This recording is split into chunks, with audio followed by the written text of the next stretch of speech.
Okay, so what you're looking at here is the Intelligent Controller CyberStick.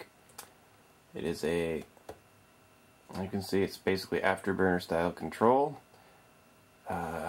fully analog stick, we have 3 buttons, fully analog throttle with 3 buttons on it, plus you got your ABCs here and a whole bunch of different switches, blah blah blah.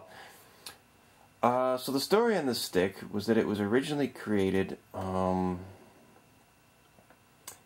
by Microsoft, who back in the day were pretty much the best controller manufacturers there were.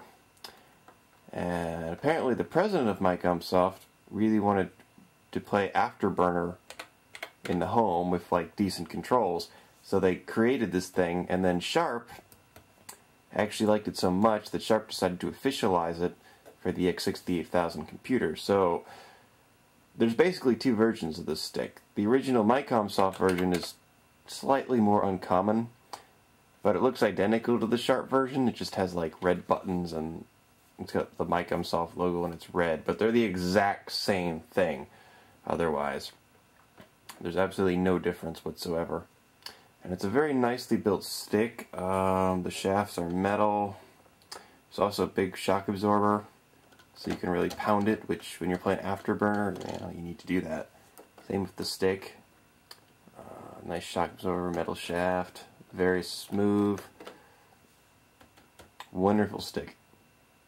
So anyway, as you can imagine, this is mostly used by the X68000. There's about 12 to 14 or so games in the X68000 that are meant to fully support it. If you switch it to digital mode, it'll work with anything, just as a standard digital joystick, but I don't really recommend that, because then it's, well, it's an analog stick, so it doesn't use like micro switches, and for digital games I much prefer the feel of micro switches.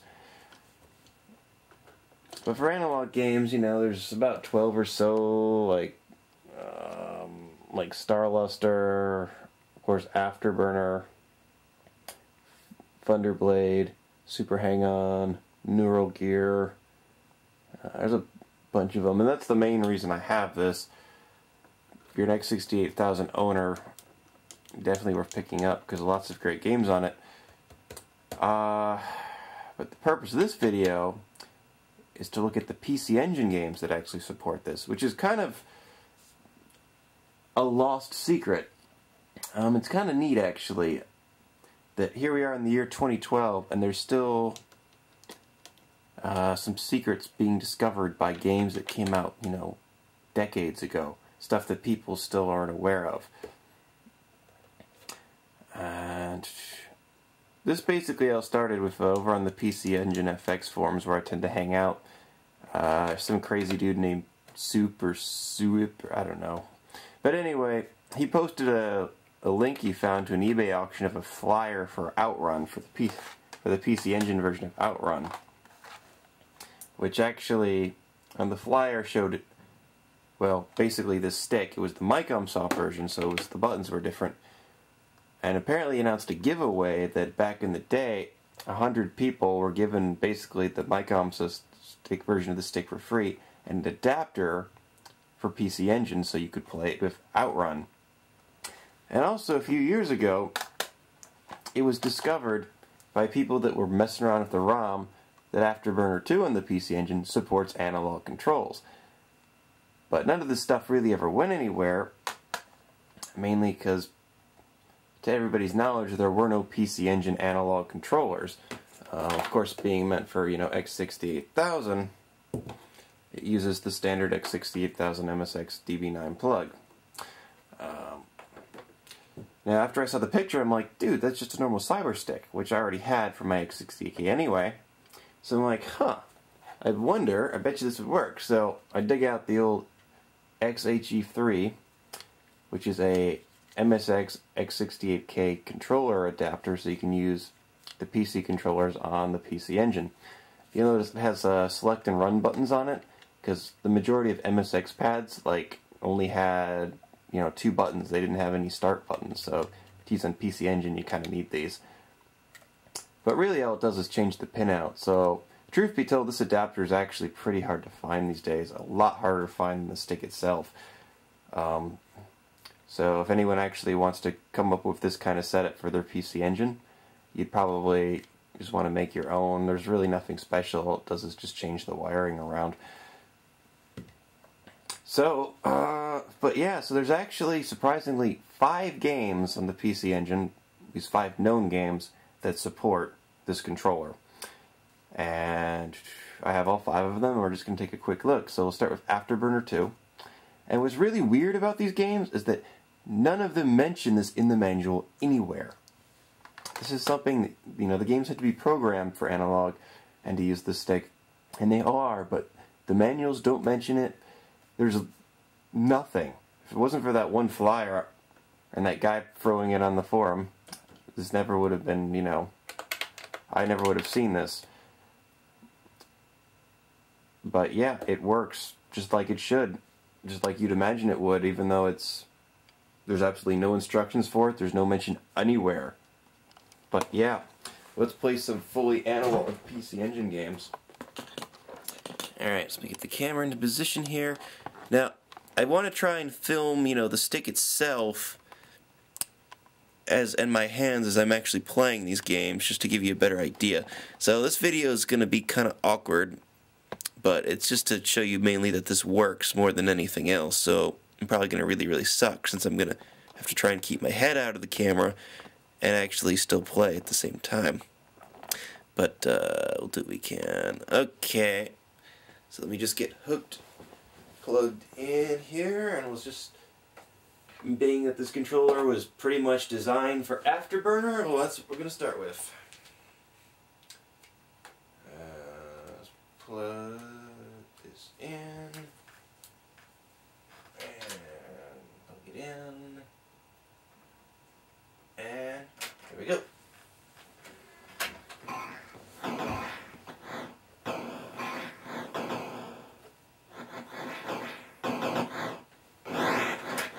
PCEngine version of Afterburner is actually really good. It's definitely better than the Mega Drive version.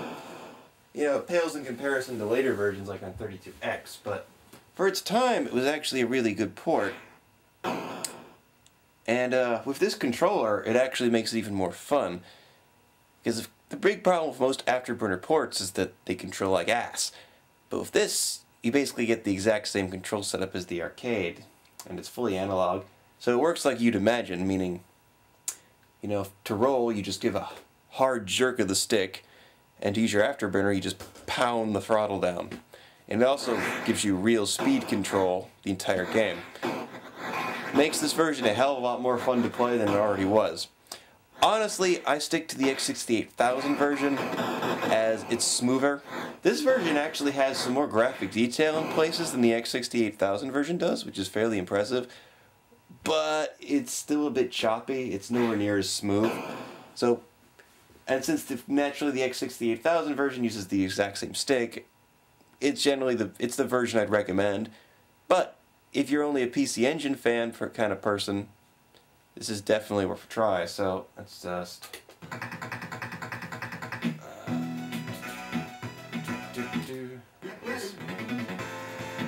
So I'm going to try and play sideways and keep my face out of the camera, but see, I can just flick the stick. It makes rolling so easy. Roll, roll, roll.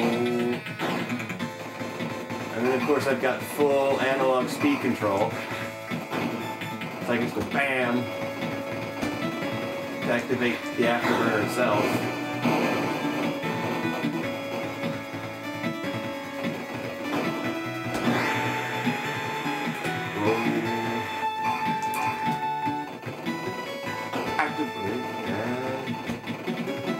There's the Afterburner.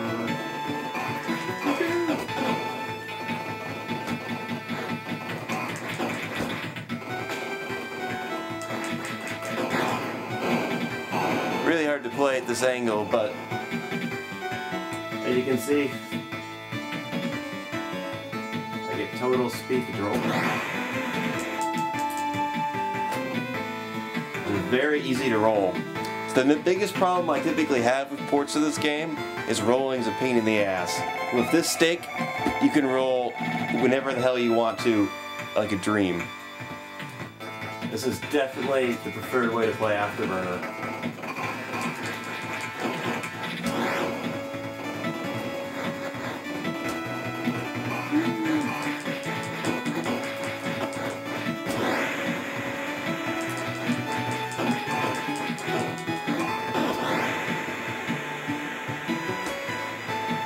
But yeah, as I said, this is actually a really good port too. So if you're actually crazy enough to get one of these sticks, which to be honest, I only spent 3,000 yen on mine. They're really not that expensive, though. You'll always find someone that wants to charge like $100 for it, which is kind of ridiculous. Unless you don't actually have to import the thing. But yeah, it's the PCEngine version is actually pretty good. I prefer the X68K version because it's smoother. It's missing a few details this version has, but it's just smoother and it plays better. But this is definitely a wonderful, wonderful version. And if this stick makes it even more fun. Alright, next up, Thunderblade.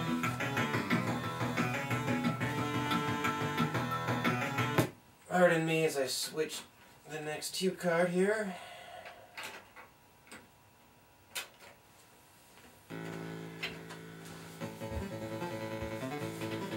Alright, Thunderblade.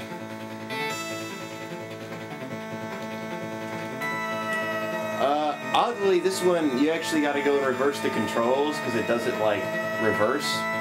Meaning, you know, the directions are opposite what you'd want for a flight controller. Reverse.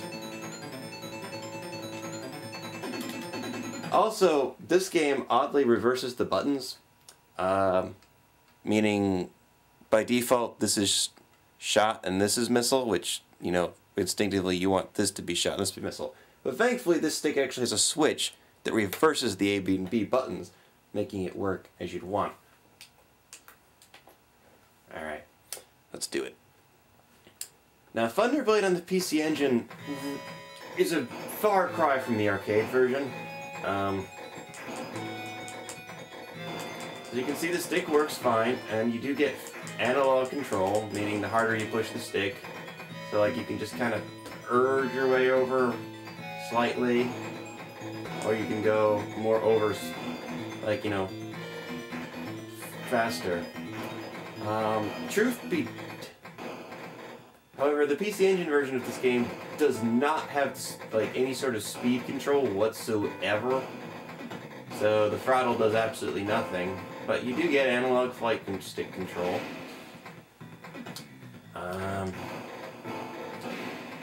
Truth be told, this is actually the, as far as console ports go, this is actually the best port of this game to be released. Most of the ports are missing stuff. And this one's missing stuff too, but it at least actually has, you know, it looks like everything's there. But it's a bit choppy, no speed control. But it's still, I mean, it's still not bad. I mean, it's playable compared to most of the other ports of this game. But, for me, I definitely stick to the X68000 version of Thunderblade, because it's, truth be told, the only decent port of the game. The X68000 version is not perfect, still missing a lot of the detail, but if you play it on a 16 megahertz machine, like the XVI, it's actually very, very smooth, and unlike, for example, this version, you actually have speed control, meaning you can actually drop your speed to 0 and you can actually hover, which is really nice, because then you can actually hover and play shoot stiff and move along, which actually makes, you know, it's like you're actually flying a helicopter, which is kind of the whole point of the game. Thunderblade's kind of a game that Sega seems to have forgotten over the years, and I think one reason is because most people just have only played the ports, and they tend to see it as like a slower paced Afterburner, But really, if you actually play the arcade version or the X68000 version, where you've got your speed and you can actually stop in midair, you can hover. On the vertical part, you can actually go zoom up and down.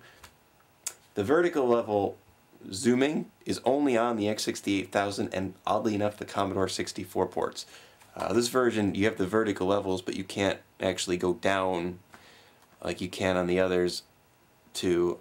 And the Mega Drive version doesn't even have the vertical levels, just the 3D stages. But, so, I mean, this is a hard one to judge, because as a port of Thunder Blight, it's really nothing special. But, sadly, as far as being closest in appearance to the arcade and play and actually having everything, this is actually the best console port to this day. I mean, the X68000 version is the one I play and the one I'd recommend to everyone, but that's actually, you know, that's a PC.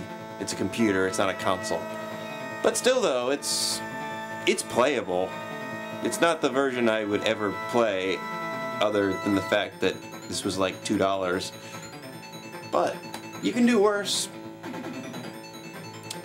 But yeah, Thunderblade works. Alright, next up, Outrun.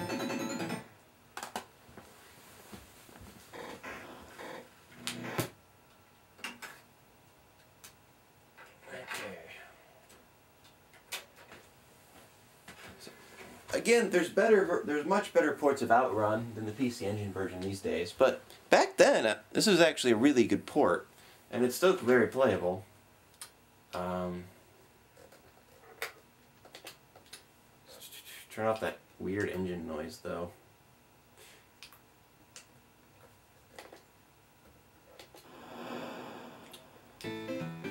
So with this actually makes the game make a lot more sense.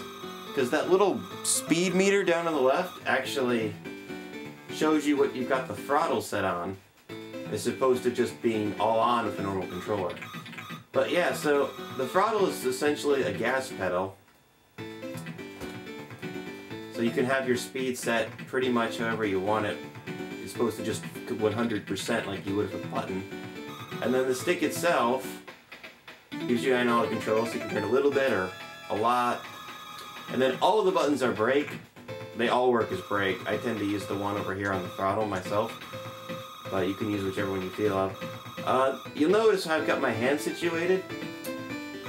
Since this is a driving game, I tend to find it a little better to not actually put my hand on the top of the stick, since I'm not using those buttons anyway, but down more of the shaft, where I get a bit more, you know, I get a bit more responsive control because I have less dead zones, since I'm not, up here you're pushing the whole stick, but down here you're just pushing the lower part of the shaft. But yeah, very nice analog control. You shift by pushing the stick up and down. Like, you know, you pull it down to shift to high gear and then up to shift to low gear. And then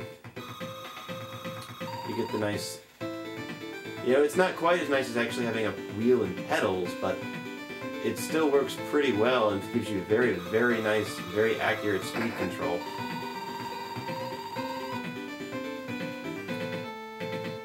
And this is actually a really nice port of Outrun, especially when it came out.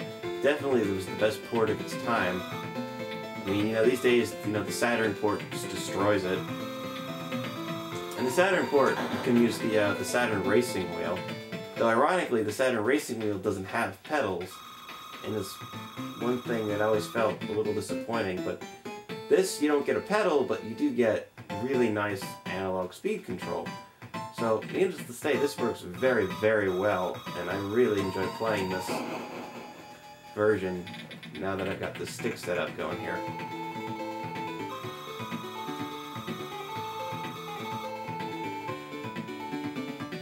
Shift up. And yeah, I know I'm playing like crap right now, but... So yeah, this works very well. And it's a great port that costs almost nothing. So if you actually are going to use this on a PCEngine, it's definitely one to try. Alright, next up, Operation Wolf.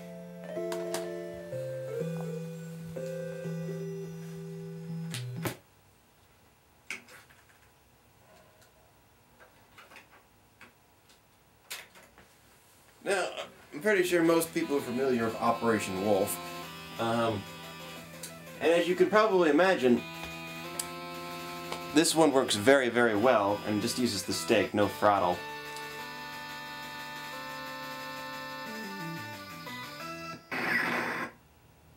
And what's interesting here, notice if this one actually says analog. When you've got this hooked up, the screen actually adds analog to this title screen, meaning that letting you know that yes, this controller is actually supported. This is, of the 5 games, this is the only one that makes any distinction whatsoever. It actually says analog.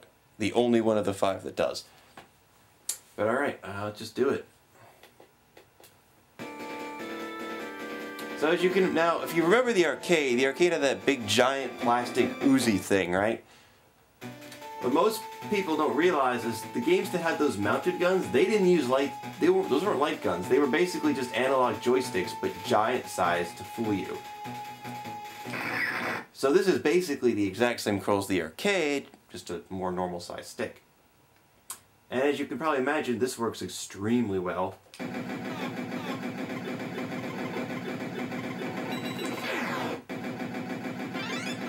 You can use, you know, the trigger fires your guns, the top button is your grenades, and due to the analog control, you can whip around the screen wherever you want. It's extremely accurate. And, oops.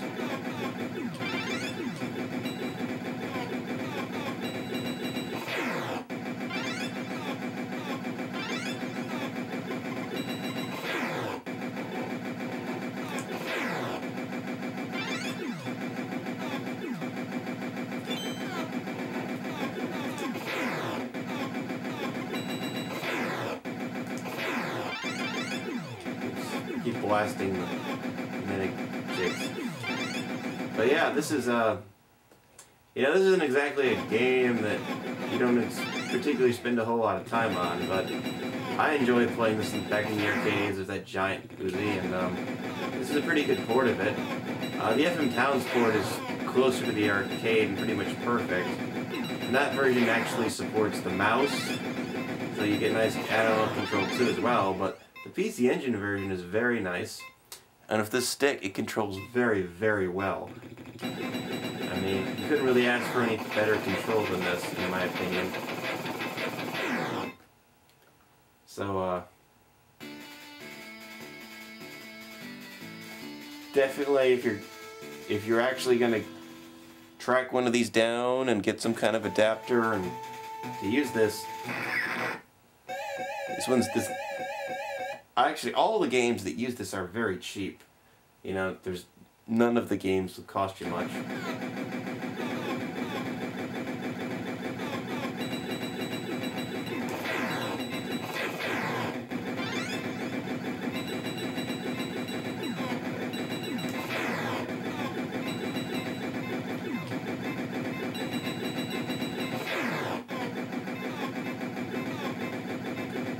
But yeah, you couldn't really ask for better control than this.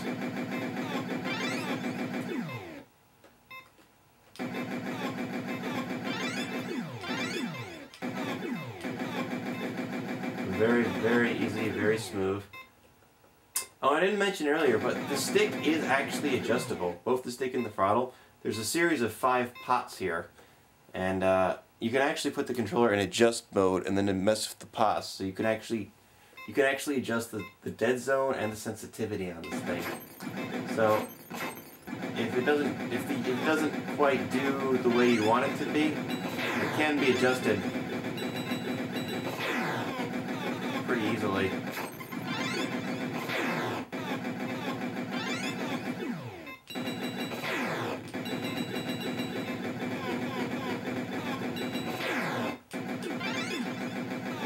So yeah, Operation Wolf works, well, couldn't work any better. And there's really only so much you can say about Operation Wolf. So,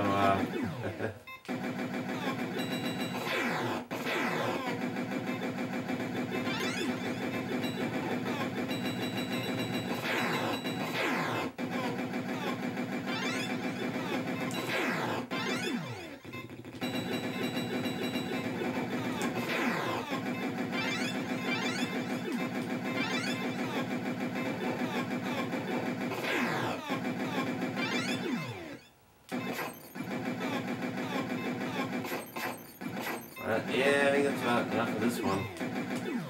Alright. So there's one more game, and believe it or not, it's Forgotten Worlds. Yeah, this is kind of a strange one if you think about it. I mean, this game, every copy of this game was sold with the Avenue Path 3, the special 3-button pad to make so you could actually play this game. And on top of that, it's a freaking shooter, a 2D shooter. Can you really imagine playing a 2D shooter with an analog stick? This is one you really wouldn't think of that would actually use this, but it really does. So let's put this on. I actually have to switch this to digital mode when I put this in, just because since it's a CD game and I gotta use the BIOS doesn't support the analog controller and it does weird things. So let me boot this up.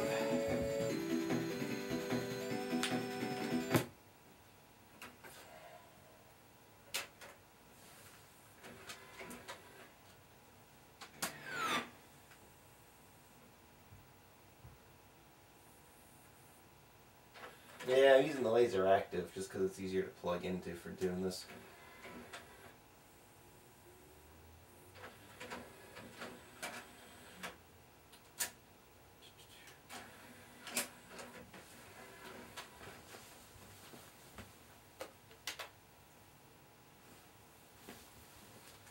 Alright.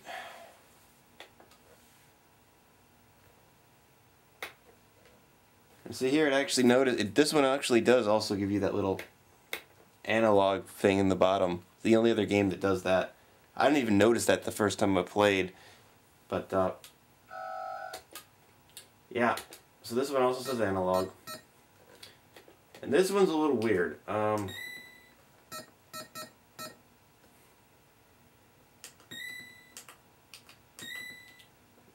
if you're wondering how this works, you know, you can hit any button to shoot. The throttle, of course, controls your turning, meaning up is like counterclockwise, down is clockwise. And that actually works quite well. But of course, since I'm using an analog stick to control a game that was really meant for a micro-switch digital joystick, the steering takes a bit of time to be used to, and I haven't spent a whole lot of time with this yet. So it's a little bizarre at first, and but it actually does, it works quite well, and I think if I spend some practice time with this, I'll actually quite like it. But at the time being, it just feels a little floaty using the stick.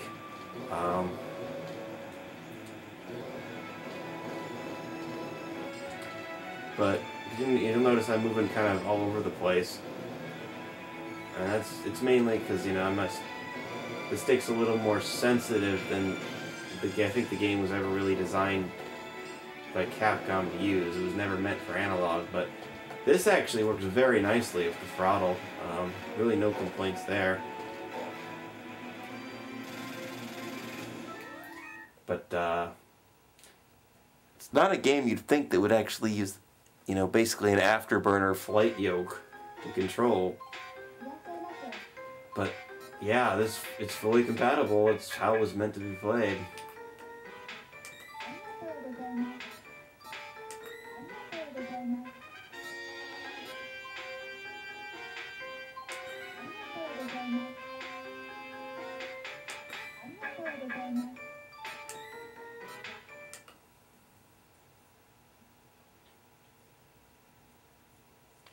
But yeah, this was the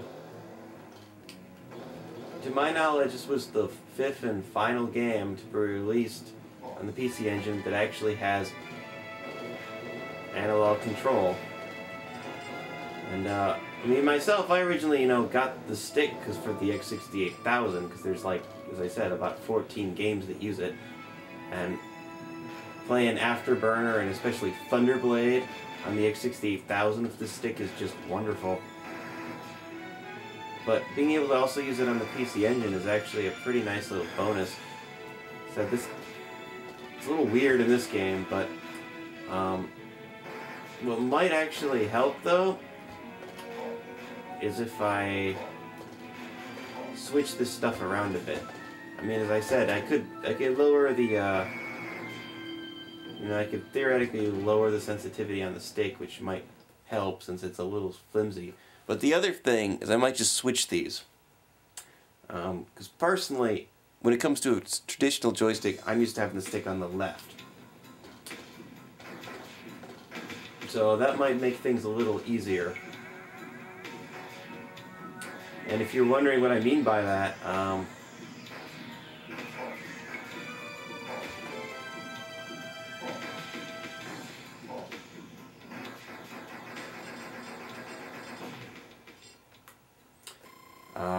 well, I can just show you, but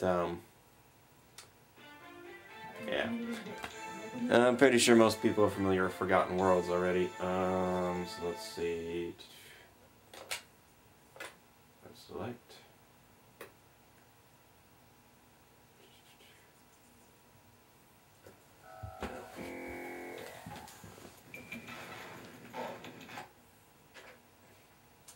So let me just shut this down, and I'll show you what I mean as a little bonus.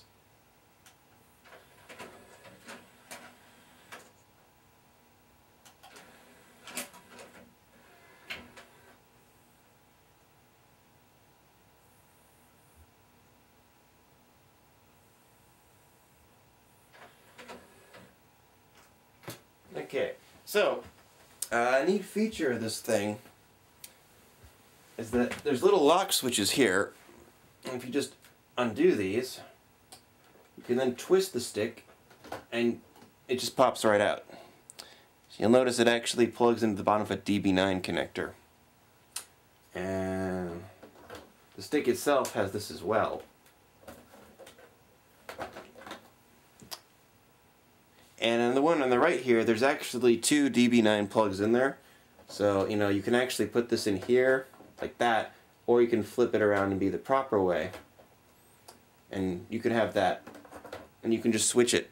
And they call it the intelligent joystick, not only because it's analog, but it can actually tell the difference. You know, you don't have to do any settings. You can just flip these around, and the stick will know.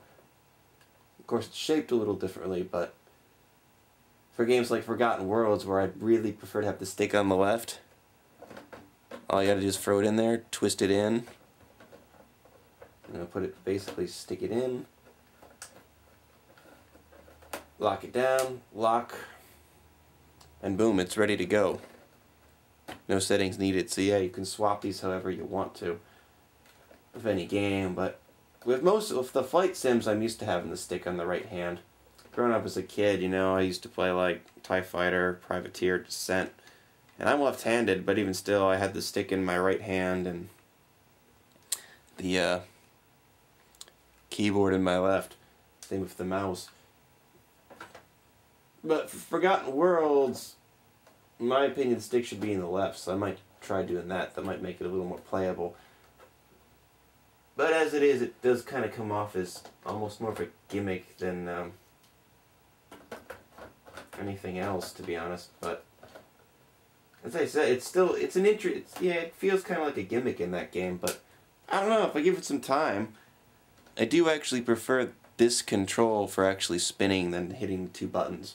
But it's an interesting experiment either way. The other four games, though, are definitely, you know, an interesting addition, and I definitely really like playing Outrun on this thing. Afterburner and Thunderblade, they're fun, but, you know, personally I'm sticking to the X60000 versions. But if that's not an option for you, this is definitely Afterburner PCEngine. This thing is awesome. And of course, Operation Wolf isn't really the greatest game ever, but it works quite well. So, as I said, in Japan you can usually get these fairly affordable if you're patient and you look around. If you go on eBay, you'll find morons selling these things for like $200. And especially now that the word's out that you can actually use this on PCEngine, the prices are probably going to go up, just because that's the idiocy of collectors and resellers and hoarders and whatever the hell you want to call them. But as I said, the official adapter that I have is actually pretty hard to find. But it's just a wiring pinout changer. You could easily do your own. You don't need those extra run-ins. The stick has select and start on it, which work as run and select. You do not need those on your adapter.